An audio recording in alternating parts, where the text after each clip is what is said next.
बिस्मिल्लाहिर्रहमानिर्रहीम। अस्सलाम वालेकुम नादरीन, आप यूट्यूब चैनल देख रहे हैं। मैं इमरान खान हूँ। इमरान खान साहब से मुलाकात की इजाज़त नहीं मिली एक मरतबा फिर सियासी रहनुमाओं को, और हुकूमत उसी हट धर्मी पे कायम है।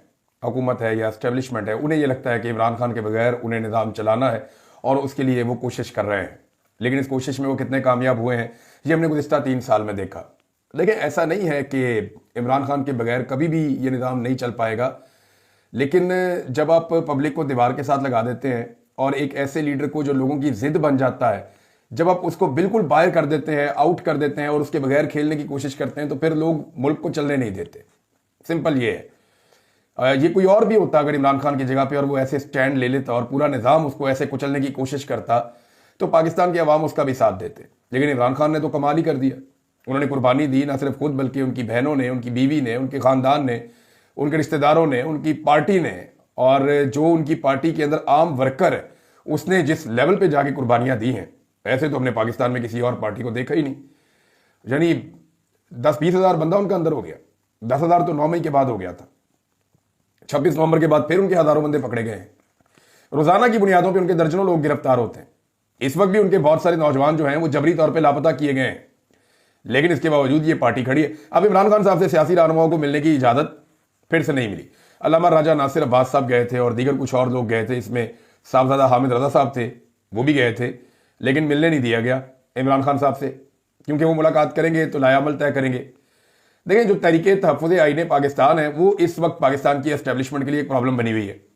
पाकिस्तान की जो मौजूदा मिलिट्री एस्टेब्लिशमेंट है वो ये सोचती है कि इमरान खान के लिए कोई गुंजाइश वो नहीं निकाल सकते। बैरून मुल्क से प्रेशर भी आ रहा है और ये प्रेशर आने वाले दिनों में शायद बढ़ेगा, क्योंकि देखें, जब भी सवाल किया जाता है ना अमरीकी महकमा खारजा से, अभी रिसेंटली दोबारा सवाल किया गया कि इमरान खान के हवाले से जवाब दें, उन्होंने फिर गुरेज किया, उन्होंने जवाब नहीं दिया। जब जो बाइडन का दौर था तो जो बाइडन के दौर में यह कहा जाता था बाकायदा कि जी वो पाकिस्तान की अदालतें और इमरान खान जाने, लेकिन यहां स्पेसिफिक इमरान खान साहब के मामले में महकमा खारजा जवाब देता नहीं है। वो खामोश रहते हैं। शायद उन्हें इंस्ट्रक्शंस हैं कि आपने इमरान खान के मामले के ऊपर कोई बात नहीं करनी, ये डोनाल्ड ट्रंप करेंगे। या उन्होंने इस पर कहा भी, उन्होंने कहा जी अगर इसके बारे में आप जानना चाहते हैं कि क्या मौक़िफ़ है डोनाल्ड ट्रंप का, तो आप व्हाइट हाउस से राब्ता कर सकते हैं। तो ये पता चल ही जाएगा। लेकिन एक प्रेशर है यूरोप से, अमेरिका से, बरतानिया से, ह्यूमन राइट्स के हवाले से जो वायलेशंस हुई हैं, जो जुल्म और ज्यादतियां पाकिस्तान में हुई हैं, जैसे इमरान खान का मैंडेट चोरी किया गया और उसके बाद पाकिस्तान संभल नहीं रहा। अब जो तरीके तहफ़्फ़ुज़ आईन पाकिस्तान है उसके लोगों को तो बिल्कुल भी इमरान खान साहब से नहीं मिलने दिया जाता। और ये बात मैं आपको पूरे जो ऐनी शाहिदीन है, जो वहां मौजूद थे सहाफ़ी, उन्होंने जो इंफॉर्मेशन दी है उसकी बुनियाद पे मैं आपको एक बात बता रहा हूं कि अफ्तारी के एक प्रोग्राम में बाकायदा जो बैरिस्टर घोर साहब हैं उन्होंने घुटनों को हाथ लगाए। अल्लामा राजा नासिर अब्बास साहब और महमूद खान नचकज़ई साहब बैठे हुए थे और कुछ लोगों ने वहां देखा ये होते हुए, और वो यही समझा रहे थे कि सर चीज़ों को टून डाउन करें, नीचे लेकर आए।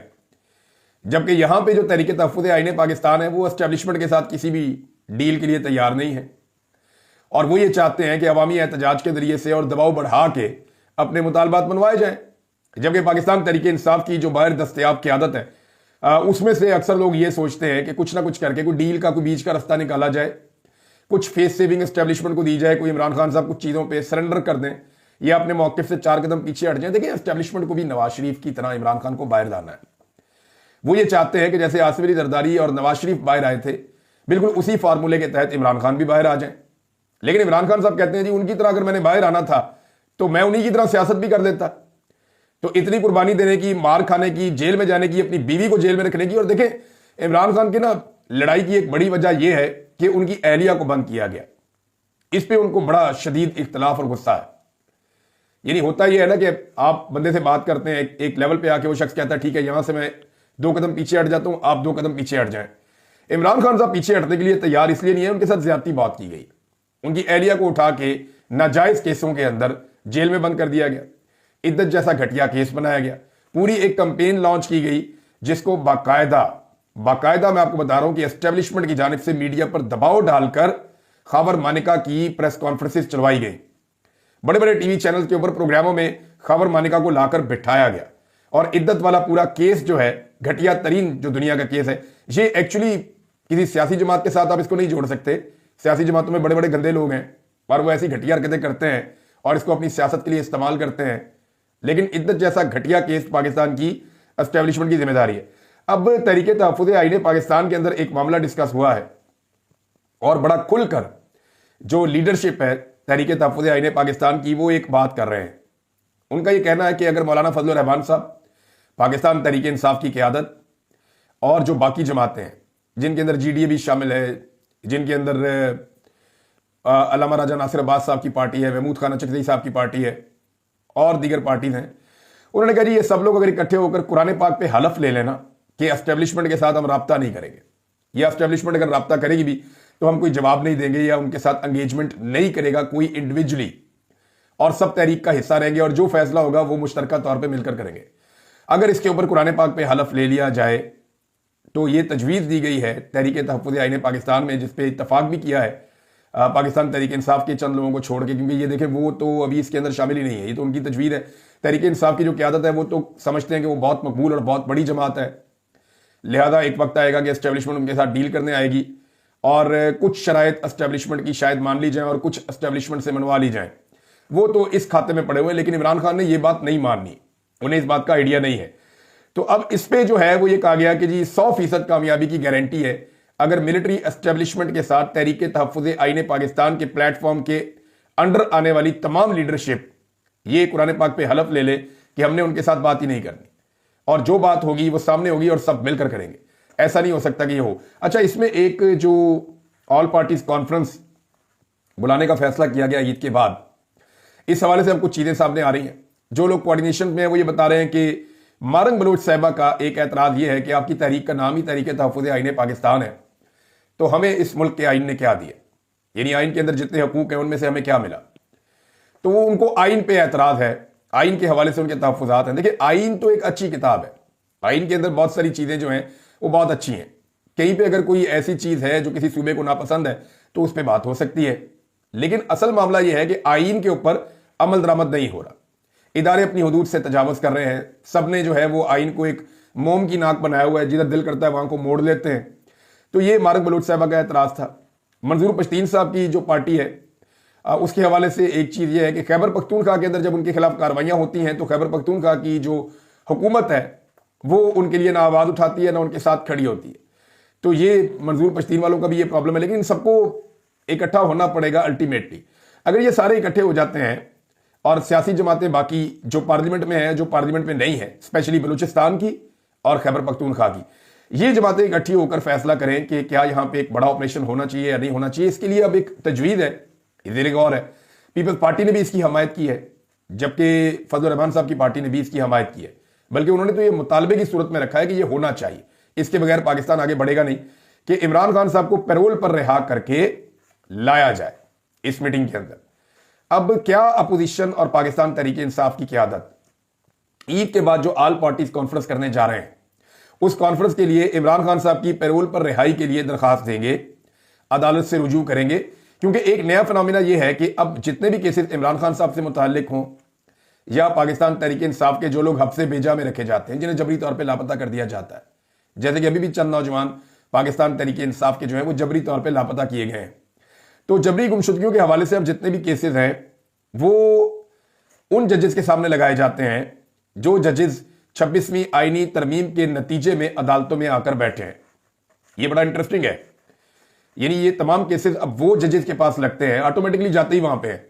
क्योंकि देखिए एक मैकेनिज्म है ना हाई कोर्ट्स का, वहां पे बाकायदा चीफ जस्टिस मुदाखलत कर सकते हैं, तो जो केसेस हैं वो ऑटोमेटिकली जाके लगते हैं उन जजेस के पास जो 26वीं आईनी तरमीम के नतीजे में इस नौकरी पे रखे गए हैं या उन्हें लाकर जज बनाया गया है। तो वो जजेस जो है वो इसमें कोई इंसाफ दे नहीं रहे। मिसाल के तौर पे लाहौर में खातून जज है, उनके सामने जब फरहान चिश्ती साहब का केस गया तो उन्होंने कहा जी सेक्रेटरी दिफा को तो नोटिस कर ही नहीं सकते, वो तो मिलिट्री ऑफिसर है। ओ भाई, सेक्रेटरी दिफा रिटायर्ड मिलिट्री ऑफिसर है, पुलिस को तो नोटिस करें, बाकायदा वीडियो मौजूद है, बंदे को उठाकर ले गए, किसी अदालत में पेश नहीं किया, पुलिस के कमांडोज वहां पे मौजूद थे, उन्होंने फरहान चिश्ती को वहां पे अगवा करवाया खुद मौके पर, सीसीटीवी फुटेजेस मौजूद हैं। अब जो दिखाई जा रही हैं जज साहबा के सामने शवाहिद रखे जा रहे हैं, तो उन्होंने पुलिस को भी नोटिस नहीं किया। तो इस तरह के जो जजेस आए हैं, इनके बाद हफ्से बेजा के जो मामलात हैं जबरी गुमशुदगियों के पाकिस्तान तहरीक इंसाफ के हवाले से, वो भी खटाई में पड़ जाएंगे। भारत इमरान खान साहब को पैरोल पर रिहाई की कोशिश की जाएगी कि उनको पैरोल पर लाया जाए और लाकर इमरान खान साहब को ऑल पार्टीज कॉन्फ्रेंस के अंदर शामिल किया जाए। अब मामला यह है ना कि कब तक एस्टेब्लिशमेंट इमरान खान साहब को दीवार के पीछे रखेगी। ना उनकी आवाज आती है, ना उनकी तस्वीर आती है। तो एक दिन तो उनको यह पर्दा हटाना पड़ेगा, यह रिस्क उनको एक दिन लेना पड़ेगा। जितना ये रिस्क वो इलेक्शन के करीब जाकर लेंगे, इमरान खान साहब का जो पॉपुलैरिटी का गुब्बारा है वो उतना फूलता जाएगा, उनकी मकबूलियत उतनी बढ़ती जाएगी और उसका फायदा इमरान खान साहब को होगा। ये सारी पॉलिटिकल पार्टी जानती हैं। अब फजलुर रहमान साहब को जो यकीन दहानियां चाहिए, उसमें ईसा नकवी साहब की जो रिपोर्ट थी या उन्होंने जो खबर दी थी वो खबर दुरुस्त है। मैंने कुछ और जगहों से तस्दीक की है। फजलुर रहमान साहब को कुछ श्योरिटीज चाहिए और इमरान खान साहब वो दे सकते हैं। मिसाल के तौर पे ये सब जानते हैं कि इमरान खान साहब की बहुत बड़ी अक्सरियत आएगी अगर free and fair election Pakistan में हो जाते हैं। तो इसमें जो फजलुर रहमान साहब की पार्टी है, क्योंकि वो छोटी पार्टी है, वो ज्यादा सीटें नहीं जीत सकते, तो उनको गारंटी चाहिए कि जी हमें बताएं, हम आप हमारे साथ कहां पे सीट एडजस्टमेंट करेंगे। यानी वो ये चाहेंगे कि उनको खुद की सीट मिल जाए, उनके बेटे को एक सीट मिल जाए, उनके भाई का जो है वो मामला हो जाए, बाकी जो उनकी पार्टी के अहम लोग हैं उनके साथ कोई 4, 5, 6 सीटों के ऊपर सीट एडजस्टमेंट पाकिस्तान तहरीके इंसाफ कर दे। वैसे कोशिश तो वो शुरू करते हैं 20 से 25 से, लेकिन ये भी सबको आइडिया है कि कौन कौन सी सीटें जहां पे वो जीत सकते हैं। तो ये पाकिस्तान तहरीके इंसाफ उनके साथ क्या एक ये मुआहदा करेगी, महमूद खान चकधरी के साथ, अख्तर मेंगल के साथ, शाहिद खकान अब्बासी के साथ, मिफ्ता इस्माइल के साथ। तो इनको थोड़ा सा रूम देना पड़ेगा कि जी ठीक है, जहां पे आप लोग इलेक्शन लड़ेंगे वहां पाकिस्तान तहरीके इंसाफ आपके मुकाबले में अपना बंदा खड़ा नहीं करेगी। तो तब ये अभी एक तहरीक बनेगी, और अगर ये तहरीक बनती है और कामयाब हो जाती है और ये एक नए इलेक्शन की तरफ जाते हैं, तो मेरे ख्याल में ये कोई महंगा सौदा नहीं है इमरान खान साहब के लिए। सियासत में आपको बाद औक़ात लोगों को साथ लेकर चलना पड़ता है। फजलुर रहमान साहब के तहफ़्फ़ुज़ात हैं। देखें ना, मामला ये है कि इस वक्त नवाज शरीफ साहब की, शहबाज शरीफ साहब की हुकूमत है, जरदारी की। जितने भी बुरे हों, फजलुर रहमान साहब की बात ये सुन लेते हैं। कुछ जायज़ ना जायज़ काम है वो भी ये लोग कर लेते हैं। लेकिन इमरान खान साहब की अगर हुकूमत आ जाती है और फजलुर रहमान साहब कट ऑफ होते हैं, तो फजलुर रहमान साहब की तो बात सुनी नहीं जाएगी, उन्हें तो कोई मुंह ही नहीं लगाएगा। लिहाजा ये बात ठीक है फजलुर रहमान साहब के या उनकी पार्टी के तहफ़्फ़ुज़ात कि उन्हें ये लगता है, उन्हें ये डर भी लगता है कि जनाब कल को पता नहीं हमारे साथ क्या होगा। नाज़रीन, ये नवाज शरीफ साहब के हवाले से खबर है। एक तो ये कहा गया कि वो बीमार है, लेकिन वो जाती उम्रा में मुलाकातें भी कर रहे हैं। पहले बताया गया बीमार है, लेकिन उन्होंने जो एक मीटिंग बुलाई गई थी कौमी सलामती कमेटी की इजलास, उसके अंदर शिरकत ना करके उन्होंने एस्टेब्लिशमेंट को नाराज किया और एस्टेब्लिशमेंट की जानिब से अर्दली हुकूमत को बड़ा सख्त पैगाम दिया गया है। देखिए, मामला यह है कि एस्टेब्लिशमेंट ये कहती है कि हमने नवाज शरीफ के लिए हर मुश्किल फैसला किया। नवाज शरीफ को खुश करने के लिए लंदन प्लान के मुताबिक हमने इमरान खान साहब का रजीम उल्टा दिया, फिर नवाज शरीफ साहब के भाई को वज़ीर आज़म बनाया, फिर ये इलेक्शन जीत ही नहीं पा रहे थे, बड़ी मुश्किल से इनको इलेक्शन जितवाया, इनके मुखालिफ को कुचल दिया, ना जलसा, ना जलूस, ना इंतखाबी निशान, बल्कि उनके तो कागजात नामजदगी भी छीन लिए। उनकी पहली क़यादत को इलेक्शन लड़ने भी नहीं दिया गया, सेकंड ईयर उनकी जो है वो इलेक्शन लड़ रही थी। तो ये सारा प्लस माइनस करें तो एस्टेब्लिशमेंट ने फिर जाली फॉर्म 47 के ऊपर इनकी हुकूमत बनाकर हारे हुए इलेक्शन को जीत में तब्दील करके बेटी को वज़ीर आला और भाई को वज़ीर आज़म बना दिया। वो ये कहते हैं हमने इतने एहसानात किए हैं नवाज शरीफ साहब के ऊपर, ये एहसान फरामोश कैसे हो सकते हैं? जब हमें ज़रूरत पड़ी है, हमारे ऊपर हमले हो रहे हैं, तो हमने एक मीटिंग कॉल करवाई, उस मीटिंग में नवाज शरीफ को दावत दी और नवाज शरीफ साहब ने जो है वो दुखी आत्मा बन के वहां पर आना पसंद ही नहीं किया। तो इस बात के ऊपर जो है वो एक तकलीफ है एस्टेब्लिशमेंट में कि जिस आदमी के लिए हमने इतना जोर लगाया, इतना सारा कुछ किया, आज वो हमारे बयानिए के साथ या मुश्किल वक्त में हमारे साथ खड़े होने के लिए तैयार नहीं है। वहां पे रायमंड में मुलाकातें कर रहे हैं जाती उम्रा में, लेकिन फिर इसके साथ साथ ये भी बताया गया कि बीमार भी हैं। नाज़रीन, टिकटॉकर जो है वो सरकारी वसाइल और प्रोटोकॉल में उम्रा अदा कर रही हैं और अर्दली हुकूमत के वज़ीर आज़म भी उनके साथ हैं। और दूसरी तरफ जिस अस्पताल में टिकटॉकर ने एक टिकटॉक बनाया था, वहां पे एक वर्कर सलमान है, ये वार्ड अटेंडेंट है, इसने खुदसूजी की कोशिश की है। वजह यह है कि 39 ऐसे वर्कर्स हैं वहां पे जिनको 4 महीने से तनख्वाह नहीं मिली। अब ईद आने वाली है, रमजानुल मुबारक गुजर रहा है, जब आप गरीब वर्कर को 4-4 महीने तनख्वाह नहीं देंगे, उस अस्पताल में जाके टिकटॉक बना लिया कि दवाई नहीं है। उस अस्पताल के अंदर 39 ऐसे वर्कर्स भी मौजूद थे जिनको बेचारों को तनख्वाह नहीं मिल रही थी। और अंदाजा करें कि कैसा प्रोटोकॉल होता है, कैसा कंट्रोल्ड एनवायरनमेंट होता है कि जो खुदसूजी की कोशिश कर रहा है, क्या वो उसने कोशिश नहीं की होगी इन लोगों ने मरियम नवाज से बात करने की जब वो आई अस्पताल में? तो 4 महीने से इनको तनख्वाहें नहीं मिली, इनका बजट बंद है।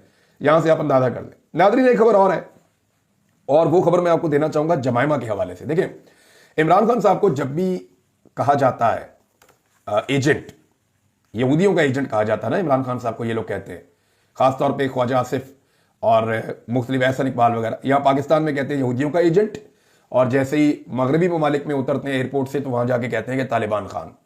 ये उनका एक वतीरा है, दोनों तरफ अलग अलग बयान देते हैं, इसीलिए झूठे करार पाते हैं और लोग इनकी बात पे यकीन नहीं करते। तो अब ये जो जमैमा जिनका नाम लेकर बार बार ये कहा जाता है कि जमैमा की वजह से इमरान खान पे टैग लगता है कि ये यहूदियों का एजेंट है, जरा जमैमा का आप देखें ट्वीट। जमैमा अपने ट्वीट में ये कहती हैं कि 7 अक्टूबर को जब 36 इसराइली बच्चे, जिनमें एक दूध पीता बच्चा भी शामिल था, उन्हें बहुत ब्रूटली कत्ल किया गया, उसको दुरुस्त तरीके से उसका मजम्मत की गई और पूरी दुनिया ने जो है वो इसकी मजम्मत की और इसके ऊपर फिल्में बनाई गई ताकि ये वाकया कभी भी ना भूला जा सके। और इसराइल को डिस्प्ले किया गया पब्लिक के अंदर, पूरी दुनिया में, अक्रॉस द ग्लोब, पूरी दुनिया के अंदर जो है वो इस हवाले से आवाज़ उठाई गई। लेकिन अब वो ये बताती हैं 18 मार्च का एक वाकया, आज से 2 दिन पहले का, उसमें कहती हैं 18 मार्च को 130 फलस्तीनी बच्चे जो है वो कत्ल कर दिए गए जब वो सो रहे थे। और ये वाकया जहां पे इसराइल के ऊपर अटैक हुआ था 36 बच्चों के हवाले से, उसके बिल्कुल करीब हुआ है। वहां 36 बच्चे थे, यहां 130 बच्चे हैं। और इसके ऊपर जो है किसी भी फ्रंट पेज के ऊपर अखबारात में बैनुल अक़वामी तौर पे खबरें नहीं लगी। और एंड में वो लिखती हैं it's just another day in Gaza, कि ये गाजा का एक दिन और था। यहां रोजाना ऐसे ही होता है। तो दुनिया की वो बेईमानी बेनकाब कर रही हैं गाजा को लेकर कि जब इसराइल के ऊपर हमास ने अटैक किया तो उसके ऊपर मजम्मत हुई और बच्चों के हवाले से पूरी दुनिया में फिल्में बनी, आवाज उठाई गई और पूरी दुनिया का यह मसला बनाया गया। लेकिन जब 130 बच्चे शहीद हो गए फलस्तीन के और रात को जब वो सो रहे थे तो इसके ऊपर किसी ने खबर भी नहीं दी, और ये एक और दिन था गाजा में। तो ये वो जमैमा कह रही हैं। अब अंदाजा करें कि जिस खातून की वजह से इमरान खान की साबिका अहलिया है ना, इनकी वजह से इमरान खान को यहूदियों का एजेंट कहा जाता है, वो खातून इस तरह का ट्वीट कर रही है कि एटमी पाकिस्तान के अंदर इस हुकूमत में कोई हुक्मरान ऐसा ट्वीट नहीं कर सका। अंदाजा कीजिए आप। तो ये पड़ा आपका यहूदी एजेंट वाला बयानिया। इमरान खान की बहन ने कहा है कि जो 14 लोग हैं जिनके नाम दिए गए उस मीटिंग में जाने के लिए, अब उनसे जवाब मांगे ना, यानी माइनस इमरान खान इन्होंने कैसे कर दिया। तो अहमद डोगर साहब ने दिए थे ये नाम, इन्हें बड़ी जल्दी थी कि जाएं और जाकर वहां पे बातचीत करें। अली अमीन गड्ढापुर साहब ने नुकता ठीक उठाया। देखिए, मामला हमेशा डिस्कशन से हल होते हैं। आप पूछते हैं, फिर जवाब मांगते हैं, फिर जवाब देते हैं, आप डिस्कशन करते हैं, ये खराबी हो गई, इसको ठीक करना है, हमें वसाइल क्या चाहिए, लड़ना कैसे है, तो एक दूसरे से आप इंटरेक्ट करते हैं। तो ये जो 5-7 घंटे की मुलाकात हुई, कौमी सलामती कमेटी का इजलास, इसमें क्या हुआ? एक ब्रीफिंग हुई, कोई सवाल जवाब नहीं, उसके बाद बारी बारी सबने खिताब किया और घर चले गए। इस तरह दहशतगर्दी से लड़ना है? इस तरह तो दहशतगर्दी से आप 1000 साल नहीं लड़ सकते जब तक कि आप बैठ कर तय नहीं करेंगे। और देखिए, फैसले बंद कमरे के पीछे वही लोग कर रहे होते हैं जिन्होंने अपने आप को फैसला साज जबरदस्ती बनाया हुआ है। अवामी मुंतखब नुमाइंदे फैसले नहीं करते और एपीसी को नाकाम करने की पूरी कोशिश की जाएगी कि किसी तरह जो एपीसी है वो नाकाम हो जाए, क्योंकि अगर वो कामयाब हो जाती है तो मामला एस्टेब्लिशमेंट के लिए मुश्किलात पैदा होने का हो जाएगा। अहमद नूरानी साहब की स्टोरी से तवज्जो हटाने की लगातार कोशिश की जा रही है, एक के बाद एक खबर दी जा रही है, मगर उस स्टोरी की जो अहमद नूरानी साहब ने की है अभी तक कोई तरदीद सामने नहीं आई। जुनैद अकबर साहब को इसके ऊपर ज़रूर काम शुरू करना चाहिए और उनको बहैसियत जो पब्लिक अकाउंट कमेटी के वो चेयरमैन है, वहाँ पे ये सवाल उठाना चाहिए और शुरू करना चाहिए हाजरा सुहेल से कि हाजरा सुहेल कैसे पीफ जैसे बड़े इदारे की सीईओ लग गई कवानीन की धज्जियां उड़ाते हुए, अकॉर्डिंग टू द न्यूज़ जो दी है अहमद नूरानी साहब ने। अहमद नूरानी साहब के भाई अभी तक वापस नहीं आए। और एक चीज़ मैं आपको और बता दूं, अल्लामा राजा नासिर अब्बास साहब ने एक बहुत बड़ी खबर दी है। ये बहुत बड़ा इंकशाफ है और ये इंकशाफ सुनने के बाद मैं भी हैरान हो गया था कि क्या इतने बड़े बड़े वाकयात इस मुल्क के अंदर हो रहे हैं, ये मुल्क कैसे आगे बढ़ेगा, कैसे तरक्की करेगा। वाकया ये हुआ नादरीन के उमर अयूब साहब के ऊपर एक एफआईआर हुई जिसमें उन्होंने एक कंटेनर का शीशा तोड़ा और उसके अंदर से बिस्किट चोरी कर लिया। अब अंदाजा करें आप कि ये अपोजिशन लीडर है, इसने एक कंटेनर का शीशा तोड़ा और इसके अंदर से बिस्किट चोरी कर लिया। तो ये मुल्क के अंदर जब इतने बड़े बड़े वाकयात हो रहे हैं, इतने खौफनाक वाकयात हो रहे हैं, तो मुल्क कैसे आगे बढ़ेगा। ये पूरी कौम के लिए लम्हा फिक्रिया है, पूरी कौम को मिलकर इसकी मजम्मत करनी चाहिए। उमर अयूब साहब के ऊपर दहशतगर्दी के मुकदमात दर्ज होने चाहिए और हर हाल में ये बिस्किट जो है ये बरामद करना चाहिए। अब तक के लिए इतना ही। अपना ख्याल रखिएगा, अपने इस चैनल का भी। अल्लाह हाफ़िज़।